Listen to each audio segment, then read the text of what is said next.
Check, check, check. 1, 2, 3. Check, check, check. 1, 2, 3. Check, check, check. Check, check, check. 1, 2, 3. Check, check, check. 1, 2, 3.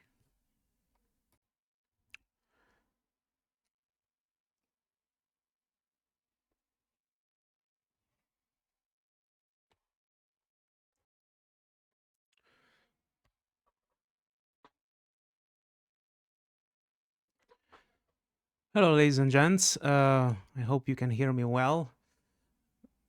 Because at the moment I do have this better quality camera. So if I'm looking on my left, it's because that's where my laptop is, and it's actually a rather interesting setup. You will actually get to see it. So as you can see on the screen right now, this is what I'm working with, and the foam that the camera is sitting on, well, sitting is actually on. It's actually from the microphone. Now, with all that being said, and let me show you something that I've got today, because this is, after all, a special episode. Well, special. I don't think so. It's just an episode of what I'm doing here, but ever since I changed the new format, there you go, I chose a more appropriate color. I mean, you can't see it well on the recording. Turns out I can't take a really good shot. You have to be here to witness it. I did get those.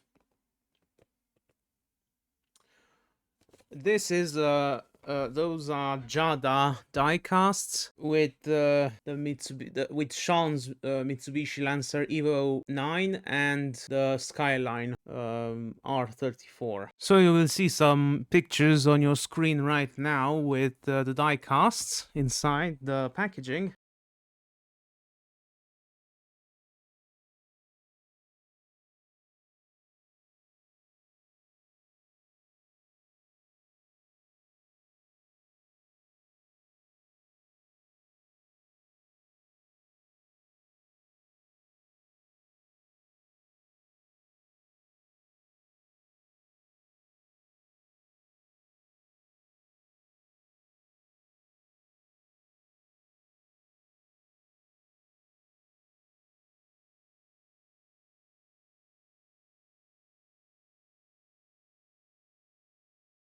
And what can I say? Let's just start unwrapping.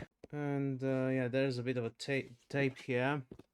One moment, please. You can't go wrong with the tools that I have from Wilco. Those are from the UK, you may know. The sort of store you can pretty much get everything.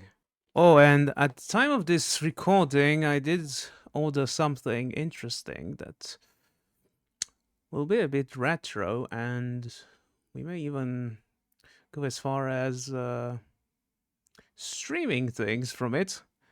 Just remains to be seen. I'm not going to spoil anything else. It's just a bit of something you may expect in the future. Think of it as a teaser.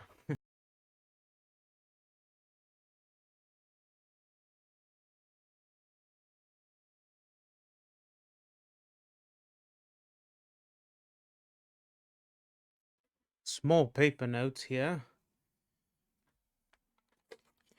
And the actual cars themselves. The Lancer and the Skyline R34. As you can see, there's this thing here, but we're going to start with something simple, and we're going to unscrew the Skyline first.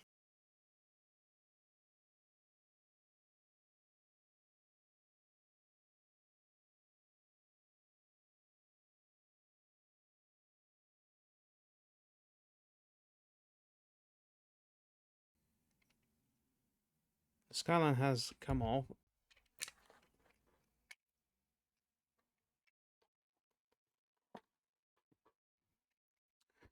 There you go. Paul's Skyline with it actually does have 3 seats. The passenger seats been replaced with nitro tanks. Don't worry, you'll hear more in the voiceover and you'll see better quality pictures. Too Fast, Too Furious, this one from Jada. 132 scale. Roll cage in. And some details on the chassis as well. Introduced in 1998 and produced until 2002, the R34 GT-R is legendary for its RB26 DETT twin-turbo i6 engine, officially rated at 280 horsepower but famously underrated, and a Tesla ETS all-wheel drive system. Its shorter wheelbase and streamlined body improved performance over previous generations. Paul Walker's car in Too Fast, Too Furious was a GT-R Nismo trim, a high-performance variant tied to Nissan's motorsport legacy. Some technical highlights about the Nismo Z-Tune, which was built to celebrate Nismo's 20th anniversary, are its hand-built 2.8-litre Z2 engine with a 2071cc displacement and approximately 500 horsepower, which is astonishing when compared to the only 276 horsepower in the stock R34. Those upgrades include a GT500 derived crankshaft, forged pistons, IHI turbos and a titanium exhaust. It also had an 8,000 RPM redline, a 398 pound-per-foot torque, and a Getrag 6-speed transmission with a twin-plate clutch. It also had an Atessa ETS Pro all-wheel drive, transmission and diff coolers, and track-ready suspension. There were an approximate of 11,578 units produced between 1999 and 2002 for all GT-R variants, in all sorts of trims and configurations available. The M-Spec was roughly produced in 366 units, while the newer version of this trim was a very rare finding, and a luxury trim was produced at an estimated 285 units in 2002. From 2001 was the luxury trim with a softer ride. The V-Spec 2 Neo with the N1 engine,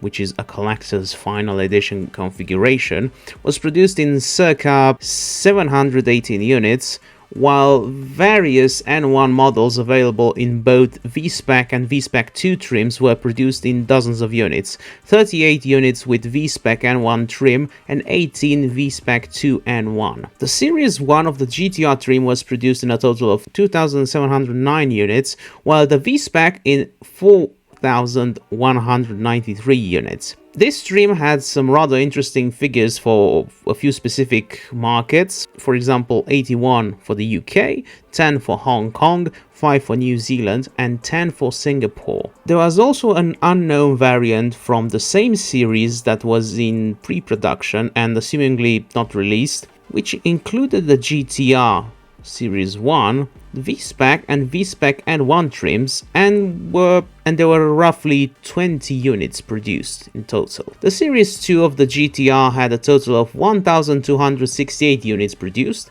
while the V-Spec 2 had a total of 1,855 produced. Aside from the fact that the car that was used in the movie was found inside the gentleman's living quarters this year, after 2 decades out of the public view, in Norway of all places, this car had a few rather interesting quirks about how it got into the history of the franchise and even about itself. First, the car was rented from the technical advisor of the first 2 films, Craig Lieberman. It was originally black and then repainted by Craig and again for the movie. At first, Craig did not like the muscle graphics added to the car, as the Skyline was a JDM car. A total of 5 GT-Rs were purchased via Motorrex and modified for the movie, while the jump car was destroyed after completing the stunt. Second, unlike the other cars featured in this film, the GT-R speedometer only read in kilometers per hour.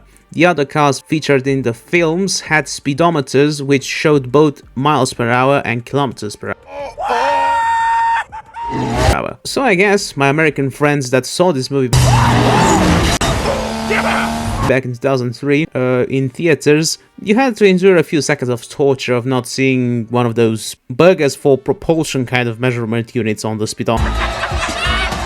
Originally, this car wasn't even considered for the film. A Dodge Neon SRT4 was considered instead. However, this did not happen as Craig Lieberman advised that nobody would take the Neon seriously if it was made the hero car of the film.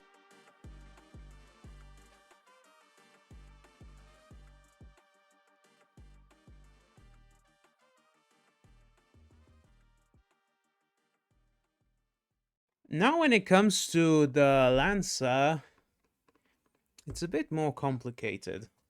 Okay, so now this time we have to undo those cardboard things.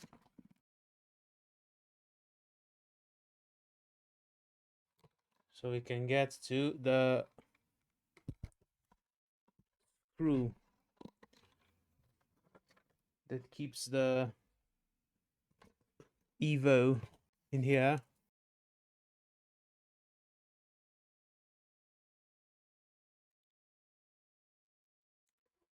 Came clean.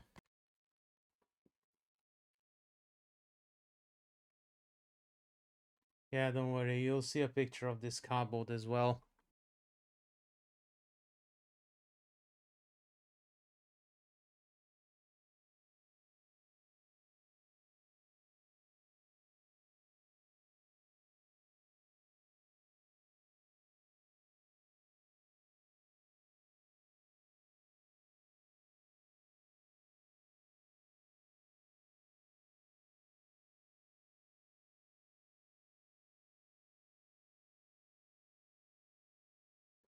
So,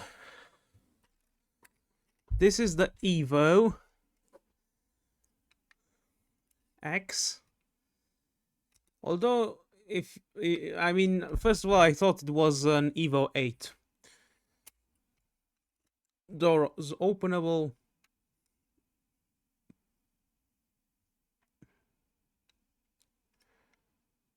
And this one does look kind of minimal down here on the chassis. Just 2 seats, because this one has a roll cage. What can I say? Looks great.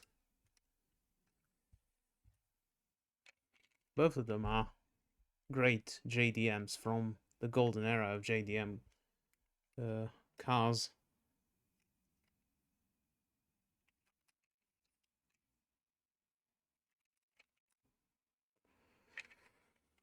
And now we're going to get into the nitty-gritty of those cars. I'll be back once everything is said. The Mitsubishi Lancer Evolution IX, featured in Fast and Furious Tokyo Drift, packs the iconic 4G63 engine, a 2-liter turbocharged inline-4 with MyVac variable valve timing.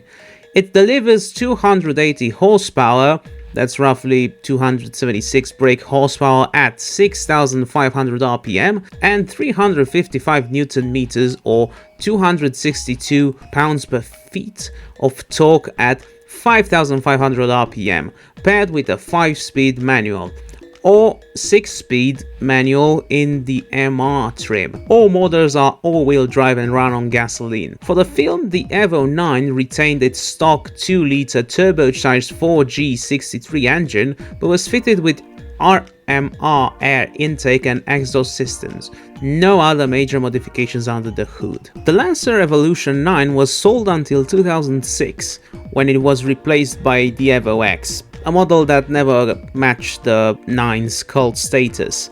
Globally, 133,000 Lancer Evolutions were sold since 1992, with the Evo X accounted for only 16.6% of the sales. In the US, only 8,000 Evo 9 units were sold, making it a niche favorite among hardcore fans. The models from the market from the UK which featured only super unleaded vehicles, had the following configurations. For the FQ configuration, which was available as an FQ 300, 320 or 340, it featured 6-speed Bilstein shocks, action yaw control, which is basically a system that allows for torque vectoring.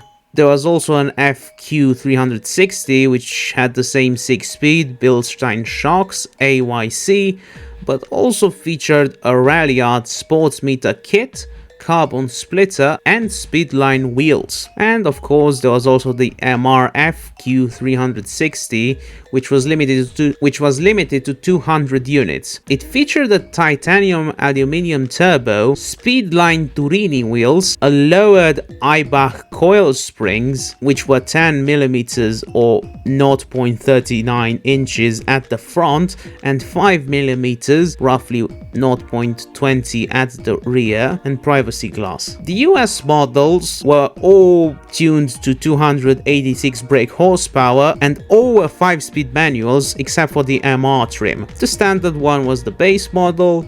The RS had an aluminium roof, minimal interior and no radio.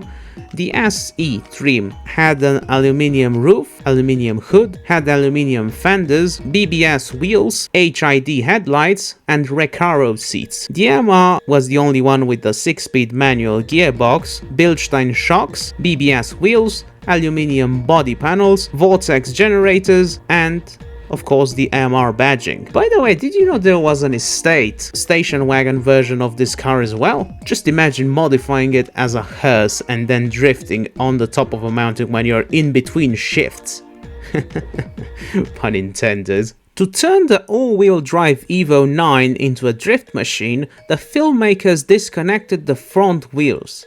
Basically a blasphemy for hardcore fans.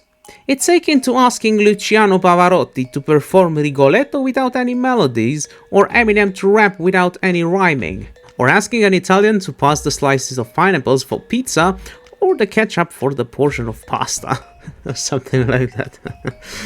For performing the drifts, Rice Millen Racing converted 8 out of the 10 Evo 9s donated by Mitsubishi and modifying the differential and transfer case, leaving the 6-speed transmission and turbocharged engine stock. Of course, except for the RMR exhaust. The cars were lower on Eibach springs, fitted with APR wide body kits, 19-inch race G Games wheels and Toyo Proxys tires. Inside, the stock cluster was replaced with autometer gauges and Sparco steering wheel was added. Despite the modification, the 0 to 60 miles an hour time dropped to 6.6 seconds compared to the 4.9 second time range for the stock all-wheel drive version. Basically, Lancer Evo 9 is an all-time great, except for the last word of the full name of this film. Lol.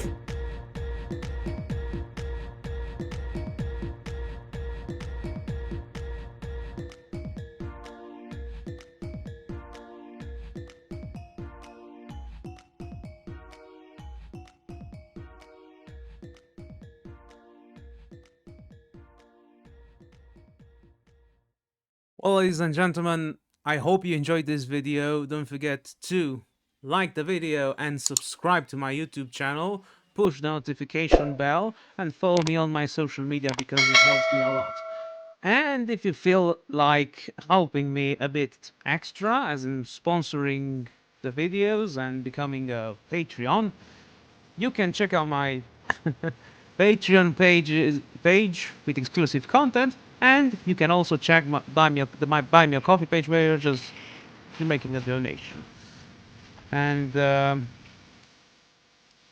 yes, that was everything for today, and I'll see you next time. I don't know when that will be, and drive safely.